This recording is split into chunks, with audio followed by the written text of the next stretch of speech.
நீங்கள் கர்த்தருக்குள்ளே பலப்படுங்க. இயேசு வரப்போகிறார். உங்களை பார்த்து கேட்பார், உண்மையும் உத்தமமும் உள்ள என் ஜனமே, ஊழியக்காரனே, பணிவிடைக்காரனே, நீ கொஞ்சத்திலே உண்மையாக இருந்தால் அநேகத்தின் மேலே 1000 வருஷம் அரசாட்சியிலே உன்னை நான் அதிபதியாக வைக்க போகிறேன். நீ திடீரென்று காணாமல் போய்விடுவாய். உன்னை ஆண்டவர் எடுத்துக்கொள்ள வருவார். ரகசிய வருகையிலே நீ காணாமல் போக வேண்டும் என்று சொன்னால் கர்த்தருடைய பலத்திலே, கர்த்தருடைய வல்லமையிலே நீ பலப்படு. அப்போஸ்தலனாகிய பவுல் தீத்தை பார்த்து சொல்லும் பொழுது, தீமோத்தேயை பார்த்து சொல்லும் பொழுது, நீ பலப்படு, கிறிஸ்து இயேசுவிலே நீ பலப்படு, கிறிஸ்து இயேசுவிலே நீ பலப்படு. ஓ, நீ வீணான கட்டுக்கதைகளுக்கும் வம்ச வரலாறுகளுக்கும் ஓ தீமோத்தேயுவே விலக்கி காத்துக்கொள்ளு.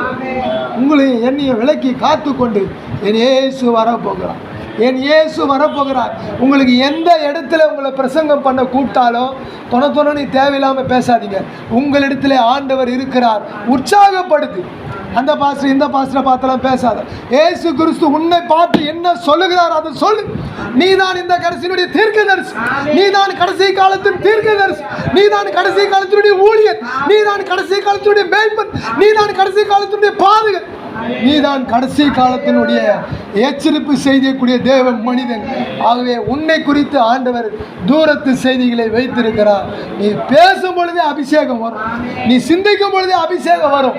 உன்னுடைய பேட்டன் ஆண்டவர் ஆகிய இயேசு கிறிஸ்துவை நான் சரீரத்தில் தரித்திருக்கிறேன் என்று அப்போஸ்தலனாகிய பவுல் சொல்லுகிறார்.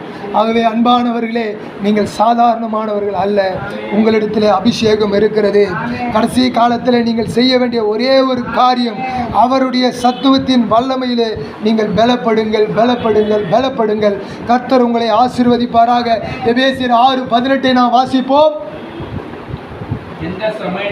எந்த சமயத்திலும்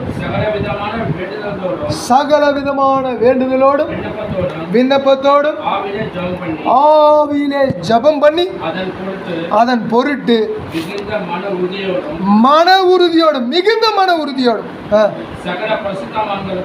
சகல பரிசுத்தவான்களுக்காகவும் பண்ணும் வேண்டுதலோடு விழித்து கொண்டிருங்கள். எவ்வளோ பெரிய மேட்ரை உங்கள் கையில் கொடுத்துக்கிறாரு. ஜபம் சொன்னால் எவ்வளோ பெரிய வேண்டுதல் இருக்கிறது, எவ்வளோ பெரிய ஜபம் இருக்குது, எவ்வளோ பெரிய காரியங்களை உங்கள் கையில் கொடுத்துருக்கிறார் ஆண்டவர். அவர் சொல்கிறார் பாருங்க, பவுல் சொல்கிறார், எந்த சமயத்திலும்